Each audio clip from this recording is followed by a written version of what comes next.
ನಮ್ ಜೊತೆಗೆ ಅವಿನಾಶ್ ಅವರು ಇದ್ದಾರೆ.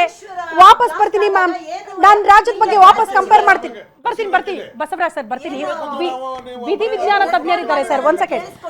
ಬರ್ತೀನಿ ಮ್ಯಾಮ್ ಒಂದ್ ಸೆಕೆಂಡ್ ಇರಿ. ಅವಿನಾಶ್ ಸರ್, ಈಗ ವಿಧಿ ವಿಜ್ಞಾನ ತಜ್ಞರು ಆಗಿರೋದ್ರಿಂದ ನಾನು ಕೇಳ್ತಾ ಇದ್ದೀನಿ, ನಿನ್ನೆ ಈ ಸ್ಫೋಟಕಗಳು ಸ್ಫೋಟ ಆಯ್ತಲ್ಲ, ಬಟ್ ಇನ್ನೂ ಕೂಡ ಡಿಕ್ಲೇರ್ ಆಗಿಲ್ಲ ಬಿಡಿ, ಅದು ಉದ್ದೇಶ ಪೂರ್ವಕನ ಏನ್ ಸ್ಫೋಟಕಗಳು ತುಂಬಿತ್ತು ಅಂತ.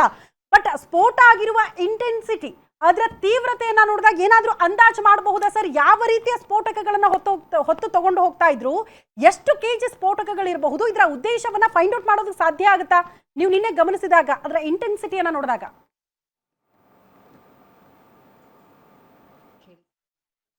ಇವಾಗ 4-5 ಬ್ಲಾಸ್ಟ್ ಆಗಿದೆ, 4-5 ಕಾರ್ ಬ್ಲಾಸ್ಟ್ ಆಗಿದೆ, ಮತ್ತೆ ಒಂದು 10 ಜನ ಸತ್ತಿದ್ದಾರೆ, ಒಂದು 30 ಜನಕ್ಕೆ ಎಫೆಕ್ಟ್ ಆಗಿದೆ ಅನ್ನೋ ರಿಲೇಟೆಡ್ ಅಲ್ಲಿ ನೋಡಿದಾಗ ಮೋಸ್ಟ್ಲಿ ಏನಾದ್ರೂ ಕೆಮಿಕಲ್ ರಿಲೇಟೆಡ್ ಪೌಡರ್ಸ್ ಆಗ್ಬೋದು, ಈ ಎಕ್ಸ್ಪ್ಲೋಸಿವ್ಸ್ ಏನಾದ್ರು ಯೂಸ್ ಮಾಡಿದಾರಾ ಅಂತ ನೋಡ್ಬೇಕಾಗುತ್ತೆ ನಾವು ಇದರಲ್ಲಿ.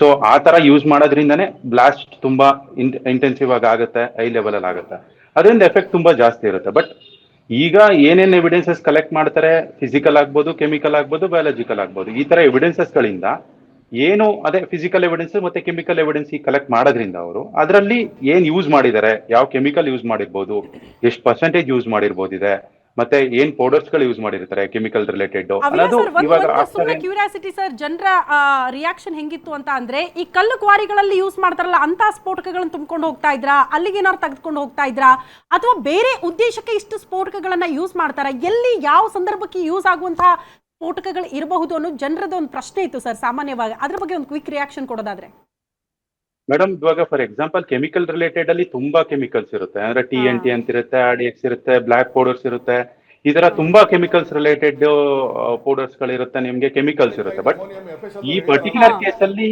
ಏನ್ ಯೂಸ್ ಮಾಡಿದ್ದಾರೆ ಅನ್ನೋದನ್ನ ನಮ್ಗೆ ಆಫ್ಟರ್ ಸರ್, ಅವಿನಾಶ್ ಸರ್ ನಿನ್ನೆ ಹೇಳ್ತಾ ಇರೋದು ಅಮೋನಿಯಂ ನೈಟ್ರೇಟ್ ಆ ತರ ಸ್ಫೋಟಕಗಳು ಇತ್ತು ಅಂತ.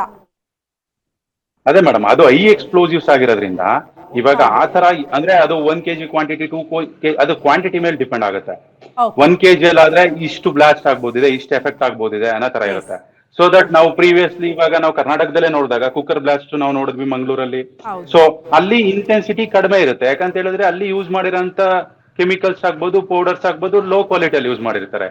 ಇಲ್ಲಿ ಎಷ್ಟು ಹೈ ಕ್ವಾಲಿಟಿಯಲ್ಲಿ ಪೌಡರ್ಸ್ ಆಗ್ಲಿ, ಕೆಮಿಕಲ್ಸ್ ಆಗ್ಲಿ, ಬೇರೆ ಎಫೆಕ್ಟಿವ್ ಎಕ್ಸ್ಪ್ಲೋಸಿವ್ಸ್ ನ ಎಷ್ಟು ಕ್ವಾಂಟಿಟಿಯಲ್ಲಿ ಯೂಸ್ ಮಾಡಿರ್ತಾರೆ, ಅಷ್ಟು ಎಫೆಕ್ಟಿವ್ ಆಗಿ ನಿಮ್ಗೆ ಬ್ಲಾಸ್ಟ್ ಆಗೋ ಚಾನ್ಸಸ್ ತುಂಬಾ ಜಾಸ್ತಿ ಇರುತ್ತೆ. ಮತ್ತೆ ಇಲ್ಲಿ ಫಿಸಿಕಲ್ ಎವಿಡೆನ್ಸಸ್ ಫಿಸಿಕಲ್ ಕೂಡ ಇರುತ್ತೆ, ಅಂದ್ರೆ ವೈರಿಂಗ್ ಆಗ್ಬೋದು, ಮತ್ತೆ ನಿಮ್ಗೆ ಬೇರೆ ಸ್ವಿಚಸ್ ಆಗ್ಬೋದು, ಈ ತರಾನು ಯೂಸ್ ಮಾಡಿರೋ ಚಾನ್ಸಸ್ ಇರ್ಬೋದು.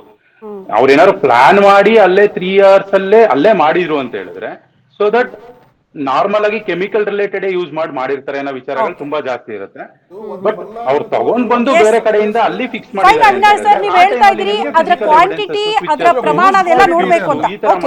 ಚಾನ್ಸಸ್ ತುಂಬಾ ಇರುತ್ತೆ.